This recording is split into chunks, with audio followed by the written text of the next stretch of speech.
Y Master Harold Sloan Yu, 6 dan Kukikbuan, está saliendo para Punto Fijo, para un seminario de taekwondo, Mr. Biden, en buena condición. Esta toma tempo para preparar, ja, e camp training, ja, e botinco demonstrar o nível voor die boa experiência, não, ja, para assim, doen a melhor apresentação possível. É um seminário, nós podemos pedir quanto dia bom mês você está indo para preparar tudo coisa? Ok, como que esta inicia dia 1 de dezembro, ja, tá nificar com nós mesitei, cima adelantar, para nós sinta, ja, facilitar, ja, tour lo qual tá necessário para combinar, ja, e programa, ja, para eta logro.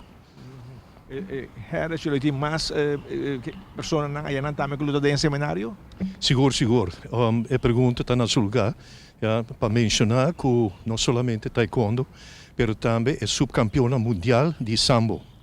Ja, tá netamente de 5 minutos voor die jaki, ja, nós temos uma organização de sambo, ja, que a popularidade mundial, ja, depois de Rússia, ja, que está net aqui na Punto Fijo.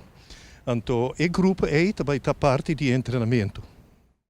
E a parte de taekwondo, lo estão encargo de Harry só ou lo tem mais envolvido? Não, a mim só está treinar, ter o programa, ja, e é participante, não, que está presente. Com a chega na com Harry sabay na, com a invitação a bem com esse vai. Como tem hopi a cadoci ta visitar o país e sempre me estava parte de na treinamento, ja, de na organização, não somente Punto Fijo, outro estado não também.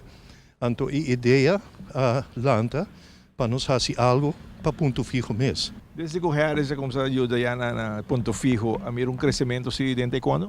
Enorme. Lo qual sucede a comparar com Aruba, não tem volume. Ja, não somente a cidade, a população a cresce, mas o interesse para o deporte está formidável, ja, fenomenal. E é certo lá que tudo diferente outro deporte, ja, também, ja, tá brinda e tá goza de interesse de juventude. Bom, nos deseja Harry Turcos allá na Punto Fijo, en ese seminario que está pedindo na taekwondista allá na Punto Fijo.